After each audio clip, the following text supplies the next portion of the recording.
Start करते हैं। सबसे पहले बात करते हैं फिजिकल प्रॉपर्टीज ऑफ हैलाइड। किसकी बात करते हैं हम लोग? Physical properties of halide. अगर ये बहुत प्योर फॉर्म में है, अगर ये बहुत ही प्योर फॉर्म में है, तब ये कैसे होते हैं सभी? अल्काइल हैलाइड की बात करें तो आरएक्स, अगर वो सभी प्योर फॉर्म में है तो बहुत ही अच्छे से क्या होते हैं? कलरलेस होते हैं। Colourless when they are in a pure form.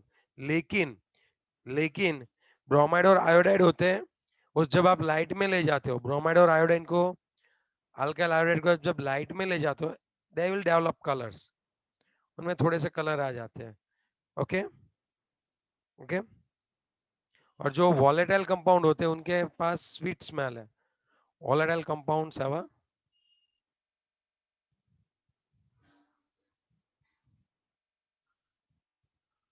A sweet smell. Okay, yes और नो? ये वाली भी बात बनती है कि जो वॉलेटाइल कंपाउंड रहते हैं उनके पास कौन सी स्मेल रहती है? कैसी स्मेल रहती है बच्चों? स्वीट स्मेल रहती है। ओके, चलो अब हम बात करें मेल्टिंग पॉइंट और बॉइलिंग पॉइंट की। चलो कृतार्थ, थोड़ा सा इसमें ध्यान देना। Melting point and boiling point. देखो, अगर हाइड्रोकार पहले बॉइलिंग पॉइंट की बात करें, अगर हाइड्रोकार्बन की चेन है, ओके, अगर आप देखो तो मिथाइल क्लोराइड है, फ्लोराइड रखे, मिथाइल क्लोराइड रखे, मिथाइल ब्रोमाइड रखे और मिथाइल आयोडाइड रखे, तो इनमें इन आयोडीन की साइज बहुत बड़ी होती है। और जैसे आयोडीन की साइज बहुत बड़ी होती है, ओके, फ्लोरीन की साइज छोटी होती है, तो यहाँ पे वान डेर वाल्स अट्रैक्शन बहुत ज्यादा होते हैं, है ना? यस और नो? Yes sir. तो मैं क्या बोल रहा था कि इसका जो बॉइलिंग पॉइंट है वो ज्यादा रहता होगा इन तीनों से, पक्का? दूसरी एक और बात बताऊं मैं, कि यहाँ पे जैसे हम लोग चेन बढ़ाए, कार्बन की चेन बढ़ाएंगे, जैसे ये है, और सपोज कितने कार्बन की चेन है? ये 3 कार्बन वाला है और ये 4 कार्बन वाला है।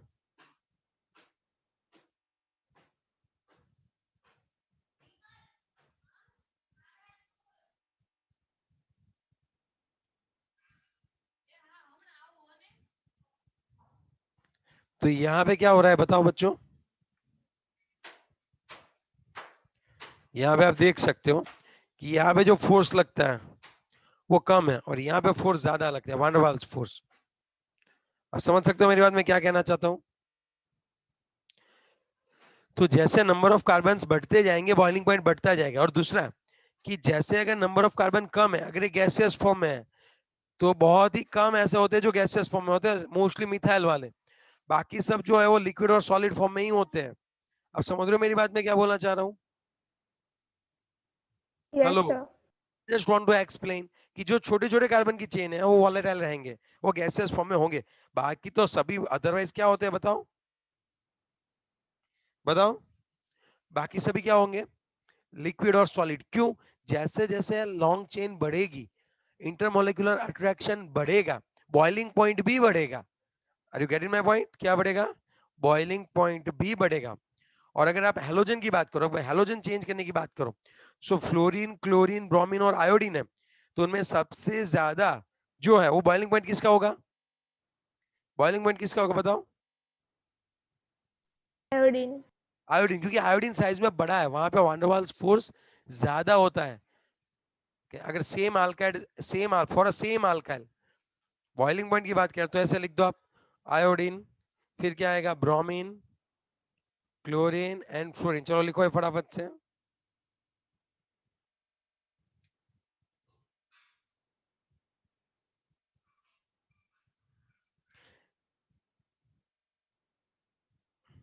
ओके, लिखा? Yes sir. ग्राफ समझ लो ना एक बार, तो बहुत ही बढ़िया सा ग्राफ है वो। अगर आपकी टेक्स्ट बुक में जो ग्राफ दिया है वो आप समझ लो तो सुनो। अगर हम लोग बात करें तो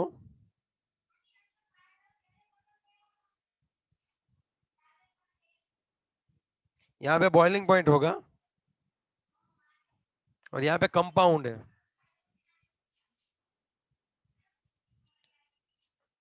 अब समझो कि अगर ये मिथाइल क्लोराइड है, ये इथाइल क्लोराइड है और ये प्रोपाइल क्लोराइड है। Methyl chloride, ethyl chloride and propyl chloride, ठीक है। बॉइलिंग पॉइंट बढ़ेंगे तीनों के। अगर मैं मिथाइल क्लोराइड की जगह ब्रोमाइड रखूं तो इससे ज्यादा होगा, यहाँ पे इससे ज्यादा होगा और यहाँ पे इससे ज्यादा होगा। मतलब कहना क्या चाहता हूं मैं, अगर नंबर ऑफ कार्बन चेन बढ़ती है तब भी बढ़ता है, और अगर आप CH3Cl से आप CH3Br जाओ तो ये CH3Cl है और बाजू में Br है, समझ रहे हो बात। तो Cl से Br का ज्यादा रहता है, और अगर मिथाइल एक एक कार्बन बढ़ता जाता है तो बॉइलिंग पॉइंट भी बढ़ता जाता है। समझ रहे हो मैं क्या बोलना चाहता हूँ। Yes sir. आप वो ग्राफ देखो ना, अच्छे से आप समझ यस जाओगे सर। क्या बात है वो। ठीक है, चलो नेक्स्ट पॉइंट एक नोट करके लिखो अभी भी। As the branching will increase, ये तो हमने उसमें भी देखा था 11th में। As the branching will increase,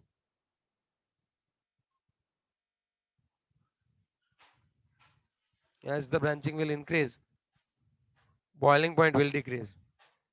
As the branches increases, boiling point decreases. चलो लिख लिया, यस और नो।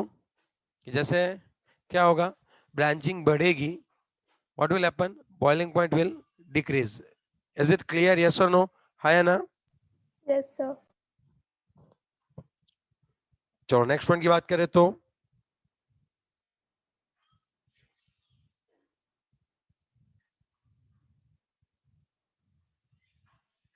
एग्जाम्पल देते हैं इसका।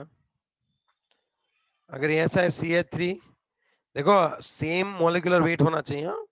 तो यहाँ पे 4 कार्बन है और Br है, फिर इसी 4 कार्बन का मैं क्या कर रहा हूँ, इस तरह से अटैच करवा रहा हूँ। और अगर मैं यहाँ पे कुछ इस तरह से करूँ, तो अब आप थोड़ा सा सोचो कि यहाँ पे सबसे ज्यादा किसका होता है,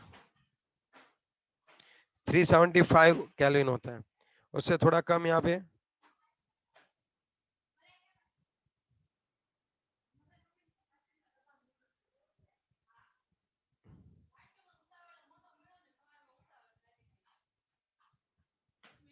375 कैलोरीन, 364 कैलोरीन और 346 chlorine. Okay,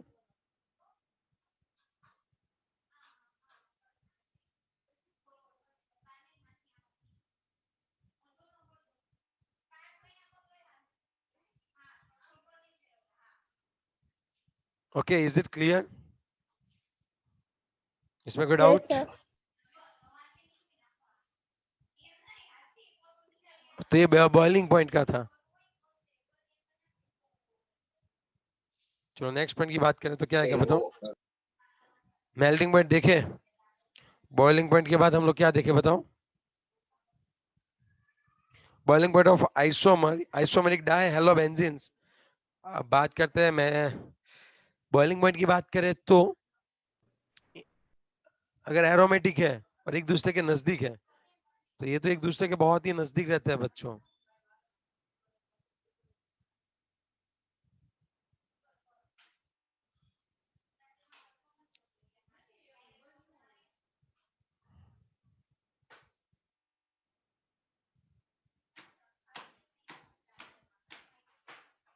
okay, next point की बात करें तो अगर यहाँ पे बॉइलिंग पॉइंट की बात करें तो इसका 453 है, इसका 446 है और इसका 448 है। ओके, अगर हम लोग बात करें तो क्या होगा एग्जैक्टली exactly, यहाँ पे ये 453 केल्विन है। ओके, क्योंकि यहाँ पे जो होता है डाइपोल मोमेंट सबसे ज्यादा होता है, यहाँ पे डाइपोल मोमेंट कैसा होता है, सबसे ज्यादा होता है, ऑर्थो का बॉइलिंग पॉइंट ज्यादा रहता है। ओके,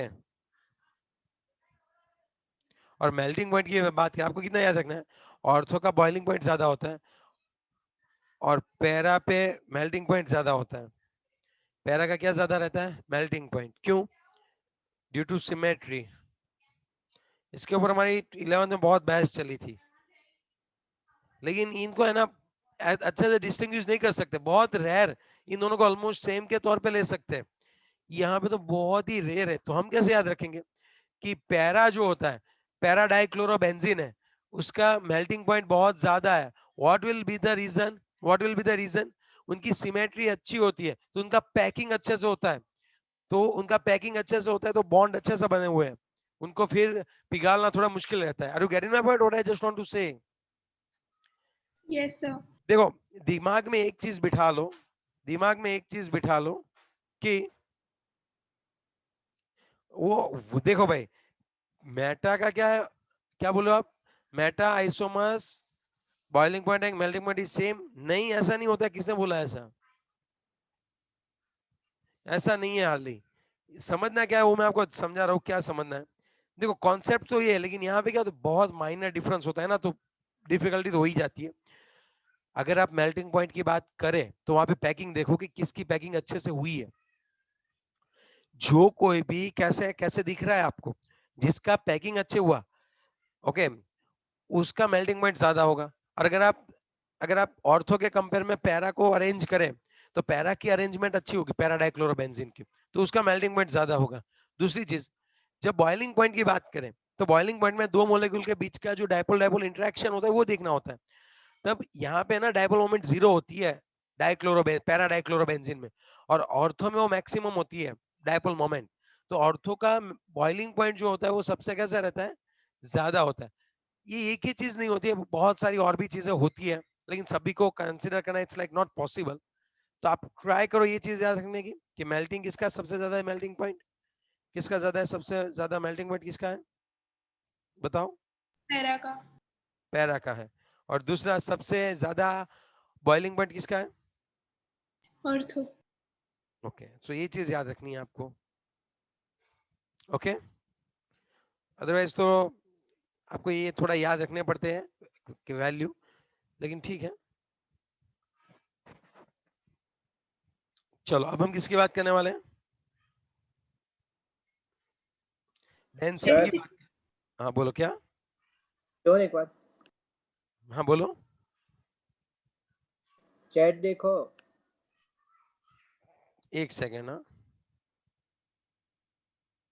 चलो मैं आपको सिखा दूं कि मेल्टिंग पॉइंट और बॉइलिंग पॉइंट में आप कौन सा पॉइंट याद रख सकते हो अच्छा सा। इसको बोलते हैं ऑर्थो डाइक्लोरोबेंजीन, इसको बोलते हैं मेटा डाइक्लोरोबेंजीन, और इसको बोलते हैं पैरा डाइक्लोरोबेंजीन। अगर मैं मेल्टिंग पॉइंट की बात करूं तो मुझे पता है कि मेल्टिंग पॉइंट तो पैरा का सबसे ज्यादा होता है, फिर सबसे कम होता है मेटा का, तो बीच में कौन आ गया, ऑर्थो। और अगर बॉइलिंग पॉइंट की बात करूं तो ऑर्थो का सबसे ज्यादा होता है और मेटा सबसे कम होता है, तब यहाँ पे बीच में कौन आ जाएगा वो बताओ, चलो अभी बीच में कौन आ जाएगा? Para. Para. Is it clear? इसमें कोई डाउट है तो आप बोल सकते हो मुझे।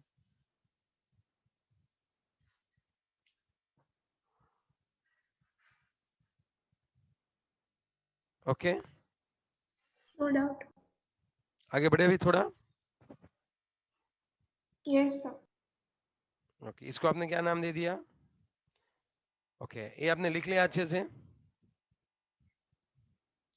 आप बात करें डेंसिटी की, अब हम बोल सकते हैं कि इट्स अ वाटर से हैवियर होता है, वाटर में H2O होता है, जबकि अल्काइल हैलाइड में CH3 Cl CH3Br और CH3I होता है ना?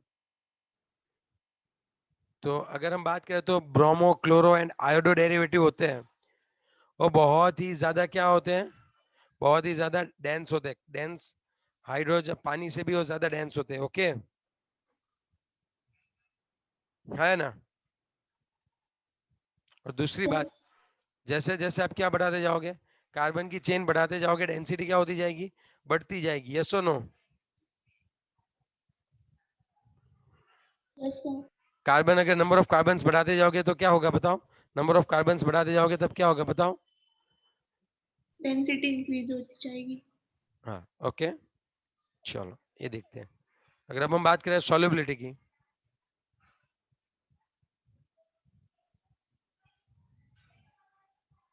चलो सॉल्युबिलिटी की क्या बात होती है वो बताओ तो। अगर बात ये बन रही है,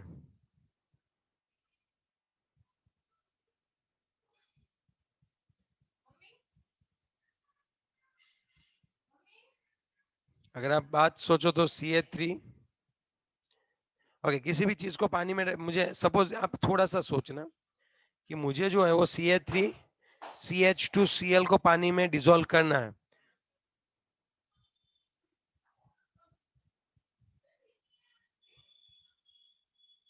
अगर मैं यहाँ पे देखूं तो CH3CH2Cl पानी में डिसॉल्व कब हो सकता है, कोई बताएगा? मैं आपको बताता हूँ। जैसे यहाँ पे पानी के मॉलिक्यूल सभी बहुत सारे हैं,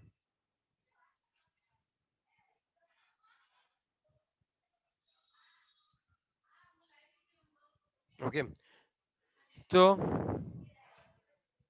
अब आप सोचो कि ये तभी एंटर हो सकता है और तभी सॉल्युबल होगा जब ये इनके अट्रैक्शन को ब्रेक डाउन कर सके। Are you getting my point? What I just want to say, ये पानी में डिसॉल्व कब होगा? जब ये इसके बीच में जाके इसके अट्रैक्शन को तोड़ सकता है, तभी ये पानी में डिसॉल्व होगा। यस और नो? Yes sir. लेकिन बात ये बनती है कि इनके बीच में वान डेर वाल्स फोर्स होता है और हाइड्रोजन बॉन्ड थोड़ा स्ट्रांग होता है पानी के बीच का, और ये इस पानी के हाइड्रोजन बॉन्ड को ब्रेक डाउन नहीं कर सकते। तो क्या ये सॉल्युबल होंगे पानी में? नो। सो दैट्स व्हाई अगर मैं बात करूं तो कि यहाँ पे जो है तो ये इसमें सॉल्युबल नहीं होंगे। अदरवाइज क्या होगा, ये इसके साथ जब बॉन्ड बनाए, इसके साथ जब अट्रैक्ट हो पानी के मॉलिक्यूल के साथ, तो वो इतनी एनर्जी रिलीज करने चाहिए कि हाइड्रोजन बॉन्ड को ब्रेक डाउन कर सके। आ रही है बात समझ में आपको? लेकिन ये हाइड्रोजन बॉन्ड स्ट्रांग होते हैं, ब्रेक डाउन नहीं होते हैं, तब ये पानी में क्या, पानी में डिसॉल्व नहीं होंगे। तो आपके जो अल्काइल हैलाइड है, they are insoluble in water.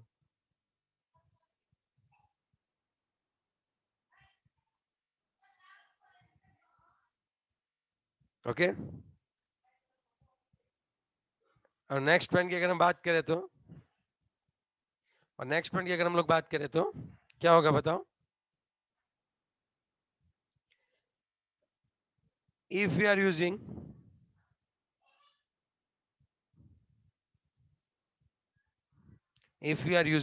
क्या आएगा बताओ? If we are using organic solvent like carbon disulfide, like carbon CHCl3, carbon disulfide, in this your alkyl halide are soluble in it. Yes or no? आई बात समझ में है या ना? Yes. Okay, because ये जो सॉल्वेंट के जो मॉलिक्यूल होते हैं वो उसको सेपरेट कर सकता है।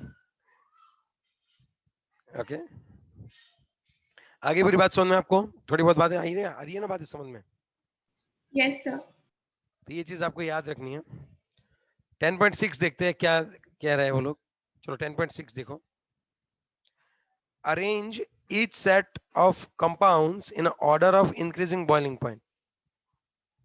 Arrange them on the basis of boiling point. चलो एक है ब्रोमोमीथेन, तो CA3Br है।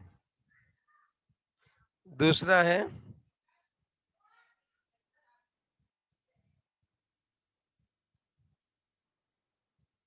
ये हो गया ब्रोमोमीथेन ही है, सॉरी ब्रोमोमीथेन ही है। फिर ब्रोमोफॉर्म क्या होता है?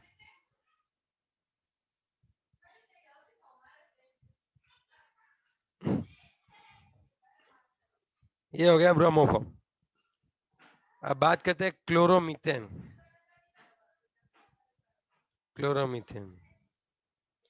डाइब्रोमोमीथेन।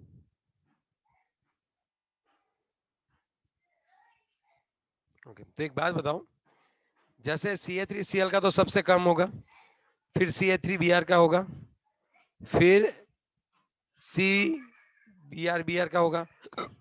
As the number of Br will increase, what will happen? Tell me. As the number of Br will increase, what will happen? Boiling point will also increase, like this. Okay? Is it clear? Yes, देखो, sir. Chlorine से ज्यादा bromine का boiling point होता है। जैसे हमने बोला था कि Ri का सबसे बड़ा होता है RBr, फिर RCl, और फिर कौन आएगा बताओ? RF। है या ना? है या ना? Yes sir. अब आप थोड़ा सा देखो, तब क्या होगा कि यहाँ पे आयोडीन, ब्रोमीन, क्लोरीन और फ्लोरीन है, ठीक है? अब आप थोड़ा सा ये सोचो कि जैसे number of bromine will increase, boiling point will increase. तो ये दोनों चीजें आपको सोचनी है कि क्लोरीन और ब्रोमीन में कौन ज्यादा होता है बॉइलिंग पॉइंट, Br का। फिर क्या आएगा बताओ?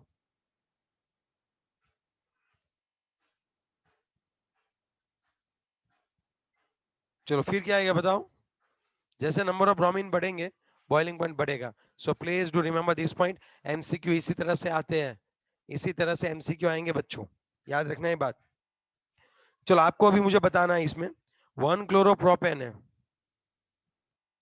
आइसोप्रोपाइल क्लोराइड है, और है 1 क्लोरोब्यूटेन है। इसको बोलते हैं 1 क्लोरोब्यूटेन। चलो इसको बोल देता हूं मैं 1, इसको बोल देता हूं 2, और इसको बोल देता हूं 3। बोलो सबसे कम बॉइलिंग पॉइंट किसका होगा? Just give me answer. Isopropyl chloride. 2 number का सबसे कम होगा, क्योंकि वहां पे ब्रांच है, जैसे ब्रांच बढ़ेगी बॉइलिंग पॉइंट कम होगा, ठीक है। चलो फिर कौन आएगा? 1 और 3। सर यहाँ तो कोई ब्रांच नहीं है, तब हमें क्या देखना है? चलो ब्रांच नहीं है तब हमें क्या देखना है बताओ? Number of Number. कार्बन। हाँ, नंबर ऑफ कार्बन। तो यहाँ पे 1 आएगा और फिर यहाँ पे 3 आएगा। Is it clear? Yes, sir. ये हो गया आपका बॉइलिंग पॉइंट। चलो now is it clear? Boiling point, melting point और सॉल्युबिलिटी, डेंसिटी। ओके, तो इनमें से घुमा फिरा के क्वेश्चन इस तरह से पूछ सकते हैं। Is it clear? यस और नो? है ना? Yes, sir. चलो अब हम बात करने वाले हैं, अब हम नया पॉइंट की बात करने वाले हैं, और नया पॉइंट में है रिएक्शन ऑफ हेलो अल्केन्स। अभी कौन सा पॉइंट है हमारा बताओ? कौन सा पॉइंट हम आएंगे? Reaction of haloalkanes. It's a very very important one, बहुत ही काम का।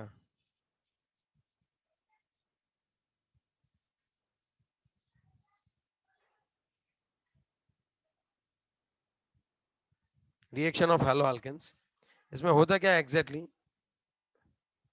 रिएक्शन ऑफ हेलो अल्केन्स में बताओ क्या होगा? ये होगा एक 3 टाइप की रिएक्शंस, जो इसका भी चार्ट है। प्रॉपर्टी में हमने, अगर प्रॉपर्टी में चार्ट बनाना चाहो तब भी बना सकते हो। ओके, प्रॉपर्टी में आप कितनी प्रॉपर्टी देखी? Melting point, boiling point, density and solubility. वैसे 4 पॉइंट बना दो और चारों में देख लो कि किस तरह से आप उसको रख सकते हो। अगर रिएक्शन ऑफ हेलो अल्केन्स है तब सबसे पहले आएगी nucleophilic substitution reaction, SN reaction बोलते हैं। Nucleophilic substitution reaction, SN reaction, ठीक है।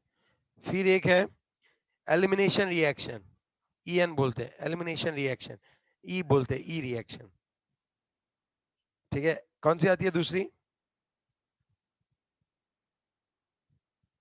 elimination reaction. Okay, and the third one is reaction with metal. उसमें वुड्स और वो आती है। इसमें 2 पार्ट्स बनेंगे, SN1 SN2, ऐसे बहुत सारे आते हैं, लेकिन इस चैप्टर में हम SN1 SN2 पढ़ेंगे। यहाँ पे SNE भी आता है और SNAR भी आता है और SNIR भी आता है, इंटरमोलिकुलर। SNI भी आता है। इसके अलावा कौन आता है? SNI एंड SNAR, वो नहीं पढ़ेंगे। SN1 और SN2 जो मोस्टली पूछी जाती है वो पढ़ेंगे। फिर यहाँ पे भी एक इसी तरह से E1 एंड E2 होता है। Okay, and reaction with metal में Wurtz reaction and Fittig reaction, जो बहुत ही काम की है, ठीक है। इसमें कौन सी आएगी बताओ बच्चों? कौन सी आएगी? Wurtz and Fittig. ओके, फिर ग्रिग्नार्ड्स, ये भी आएगा। तो यहाँ पे आप कितनी याद रखोगे? Grignard, Wurtz and Fittig. Okay, Wurtz reaction and last में कौन सी रखे हम लोग बताओ? Fittig reaction.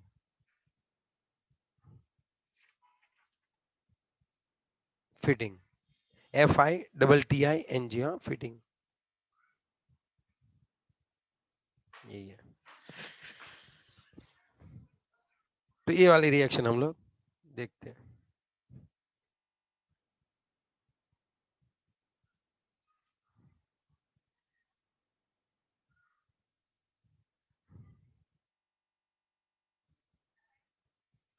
Okay done. तो हम स्टार्ट करते हैं एसएन रिएक्शन से, लेकिन हम लोग क्या करेंगे? मीटिंग को रिजॉइन करेंगे जिससे कट ना हो, एसएन पूरी आए। ठीक है, चलो मोस्ट इंपॉर्टेंट है, आगे बढ़ना है।